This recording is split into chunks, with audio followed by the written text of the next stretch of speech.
Hey everyone, it's Richard's Vinyl Taphouse back with another video. This is a June pickups video looking at things that I've picked up in the last month.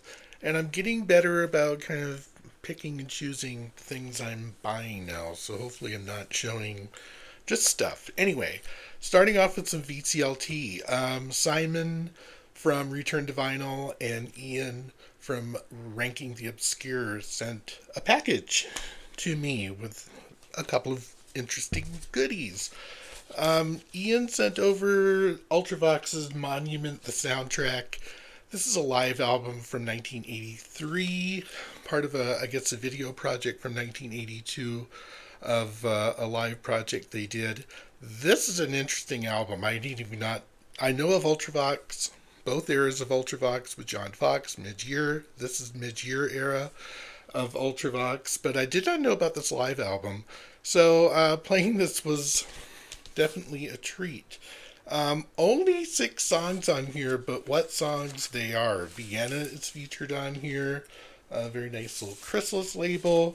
This has gotten several reissues over the years, I guess. Kind of expanding it to, I don't know if the whole concert ever got released. But anyway, this sounds huge. I can only imagine what this was like live because there's just so much going on. A really beautiful album from Ultravox. Really glad to have this on in my collection. And thank you, Iain, for sending this on. And Simon and I have had some discussions about Semisonic, and I've always been one to feel like Semisonic were a one-hit wonder with Closing Time, but, he insists that they are, way more magnificent than I've ever given them credit for being. And he sent over Semisonic's Feeling Strangely Fine. This is a 20th anniversary reissue. Double vinyl, a whole lot going on here. Fun facts I've learned about Semisonic. Had no idea that they were from Minneapolis. Minneapolis is fairly near where I grew up. So I know of Semisonic. I know of Closing Time. Huge song here in the States. But lo and behold, they have like 4 albums out, a live album, a bunch of other stuff. This is excellent. It seems to be remastered for vinyl. I think it came out in 1998 as CD only, if I remember correctly. Awesome album. Closing Time obviously on here. There's B-sides and demos and whatnot for the second album. Definitely well worth your time to check out Semisonic. I'll be spinning this quite a bit. So thank you, Simon, for sending this over. You've changed my mind about Semisonic. There you go. Thank you, Simon. Okay, what have I picked up? Finally, Ben Rankins, you'll be proud of me. I finally have some Radio Birdman in my collection. This is a essential 74 to 78 kind of retrospective comp of Radio Birdman's songs from all throughout their career. This is excellent. Aussie punk at its finest. Very, kind of edgy yet melodic. MC5, Stooges kind of inspired. A little bit of, Ramones thrown in there. I've almost immediately came to conclusion. I think I prefer Radio Birdman's version of punk over almost anything the Ramones did. I'm going to take some flack for that, but oh well. Great double album. Do I have this out so I can show you the vinyl? Of course not. Black vinyl on... What is their label? Oh, this is on Sub Pop. Interesting because I think Radio Birdman were mainly an indie band that would self-release a lot of their stuff. So, amazing stuff from Radio Birdman. I hope to get more from them. How about some UK song speak punk? What do you call this? Indie post-punk song speak. That's what I put, which is pretty much what it is. Very, not political, but, they talk about capitalism and social class issues and gentrification. So it's songs with a message.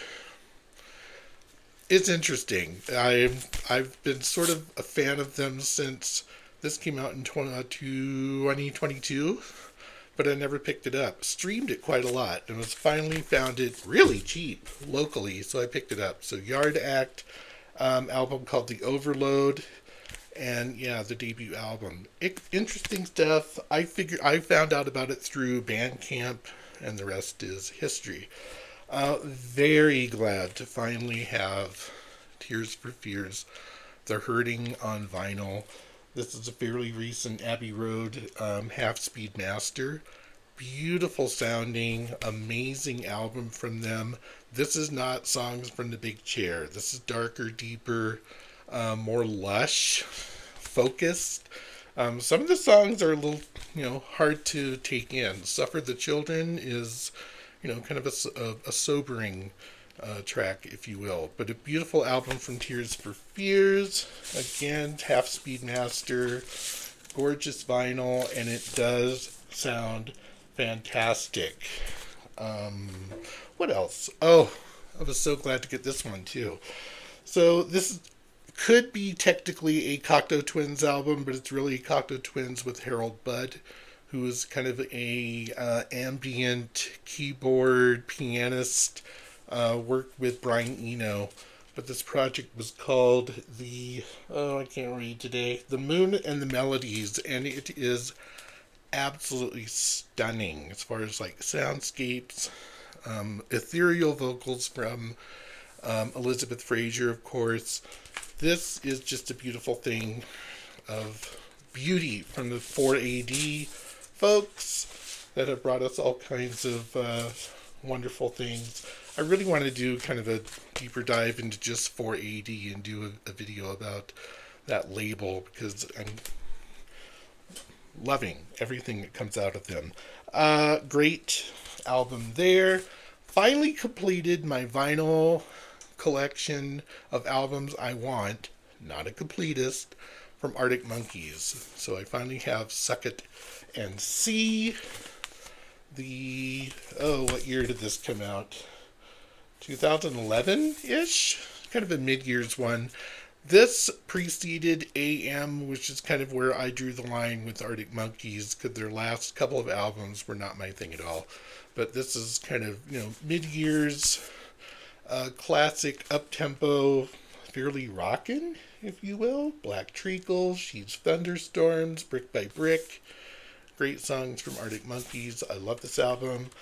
Yep, there they are, Arctic Monkeys. Seen them twice. Once in Reading Festival, their first year that they played Reading Festival. Tent was absolutely packed. And then here in Denver a little bit later. Last but not least, Snow Patrol, a band I have long loved. That's another favorite of Simon over at Return to Vinyl. Great album, Final Straw. I want to say this is their third album. It's the album that kind of propelled them into fame, with songs like Run and Chocolate and Spitting Games are on this one. This is a 20th anniversary? Yeah, 20th anniversary reissue.